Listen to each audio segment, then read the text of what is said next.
Trump ने शुरू किया नया धंधा, शांति के नाम पर $1 अरब। फ्रांस कनाडा को दी खुली धमकी। 72,000 मासूमों की मौत के बाद ट्रंप का शर्मनाक शांति प्लान। गुस्साए यूरोपीय देशों ने दी खुली चेतावनी। गाजा में 72,000 लोगों की मौत के बाद अब ट्रंप साहब ने शांति का नया खेल शुरू कर दिया है। इटली को फंसाने की साजिश, $1 अरब की चपत और खुली धमकियां। पूरी अंदरूनी कहानी जानिए इस विस्फोटक रिपोर्ट में। वॉशिंगटन में चुपचाप एक बड़ा खेल खेला जा रहा है। गाजा में लगभग 2 साल से चल रहे युद्ध में अब तक 72,000 से ज्यादा लोग मारे जा चुके हैं। इस तबाही के बीच अमेरिका युद्ध के बाद के लिए योजना बना रहा है। ब्लूमबर्ग की रिपोर्ट की माने तो इस सप्ताह अमेरिकी प्रशासन ने औपचारिक रूप से इटली के प्रधानमंत्री जॉर्जिया मेलोनी और विदेश मंत्रालय को प्रस्ताव भी भेजा है। इस प्रस्ताव में इटली से अंतर्राष्ट्रीय स्थितीकरण बल में शामिल होने को कहा गया है। हालांकि इटली को सैनिक नहीं भेजने होंगे, बल्कि राजनीतिक भूमिका निभानी होगी। रोम को अरब देशों, इजराइल और फिलिस्तीनियों के बीच मध्यस्थता करनी होगी और भविष्य में गाजा पुलिस बल को प्रशिक्षित करना होगा। इटली के अधिकारियों ने अभी तक इस पर कोई टिप्पणी नहीं की है, जबकि व्हाइट हाउस ने भी पुष्टि करने से इनकार कर दिया है। अब सुनिए असली धमाका। ये सब राष्ट्रपति ट्रंप की 20 सूत्रीय शांति योजना का हिस्सा है, जो अक्टूबर में घोषित हुई थी गाजा की लड़ाई खत्म करने के लिए। योजना तो अच्छी है, लेकिन अमल में शुद्ध अफरा तफरी है। इजराइल और हमास अभी भी मुख्य मांगों पर सहमत नहीं हो रहे हैं और क्रम को लेकर झगड़ रहे हैं। सबसे बड़ी मुसीबत ये है कि अमेरिका को कोई भी सहयोगी नहीं मिल रहा है जो स्थितीकरण बल में सैनिक भेजे।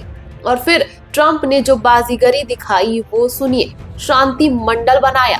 नाम तो बहुत प्यारा है, पर शर्तें देखिए। स्थायी सदस्यता के लिए चुकाइए $1 अरब और सबसे मजेदार बात, ट्रंप खुद आजीवन इस मंडल का नेतृत्व करेंगे। अब सवाल ये है कि शांति मंडल है या प्रीमियम सदस्यता क्लब।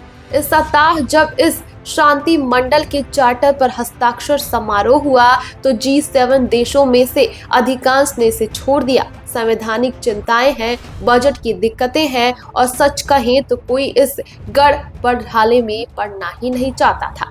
अब सबसे दिलचस्प घटनाक्रम सुनिए। इटली और जर्मनी ने मिलकर अपनी स्वतंत्र रणनीति बना ली है। दोनों नेताओं का स्पष्ट संदेश है कि हम अपना यूरोप खुद संभालेंगे, अमेरिका के भरोसे नहीं बैठेंगे। चांसलर मर्ज और प्रधानमंत्री मेलोनी दोनों ने एक साथ कहा कि यूरोप को अपनी रक्षा और सुरक्षा प्रणालियों को सरल बनाना होगा। वर्तमान में बहुत सारी समांतर व्यवस्थाएं चल रही हैं जो स्वतंत्र रूप से विकसित हुई हैं और बहुत ज्यादा महंगी है। उनकी योजना सरलीकरण, संख्या में कमी और विस्तार को बढ़ावा देना है। रक्षा उद्योगों में सहयोग बढ़ाना होगा ताकि कम बजट में बेहतर सुविधा मिल सके। दोनों नेताओं का ध्यान नाटो खतरे पर है। साइबर गतिविधियां, गलत सूचना, बाहरी खतरे उनका दृष्टिकोण है। उन्होंने कहा कि हम लोकतंत्र को खतरों से लचीला बचाएंगे। मूल रूप से यूरोप का संदेश स्पष्ट है कि अमेरिका से सहयोग तो जरूर, पर निर्भरता बिल्कुल नहीं। अब हकीकत की बात करते हैं। गाजा में अभी भी युद्ध चल रहा है। 72,000 बेगुनाह लोग मर चुके हैं और जमीनी स्थिति अत्यंत नाजुक बनी हुई है। अमेरिका चाहता है कि बिना अपने सैनिक भेजे दूसरे देशों से काम निकलवाया जा सके। ट्रंप चाहते हैं नोबेल पुरस्कार और अपना नाम इतिहास की किताबों में।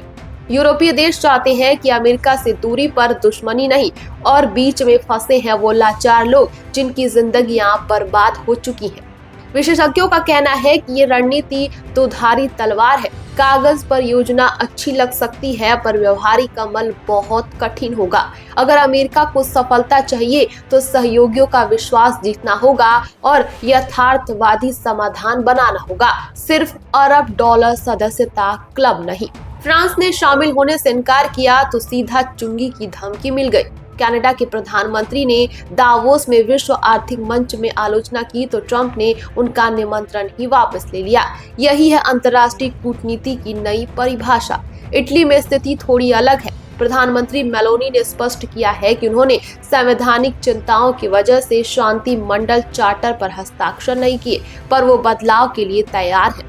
मेलोनी की रणनीति साफ है, वॉशिंगटन के साथ घनिष्ठ संबंध बनाए रखो पर सार्वजनिक टकराव से बचो।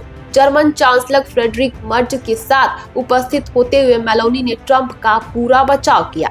उन्होंने कहा कि ट्रंप को नोबेल शांति पुरस्कार मिलना चाहिए। अब ये तारीफ है या उच्च स्तर का व्यंग, वो आप खुद तय करिए। मेलोनी ने कहा कि इटली के पास पूर्ण खुलापन और संलग्न होने की इच्छा है गाजा शांति प्रयासों में।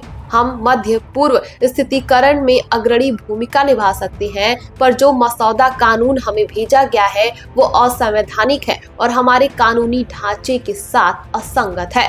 हमने राष्ट्रपति ट्रंप से निवेदन किया है कि व्यवस्था पर पुनर्विचार करें।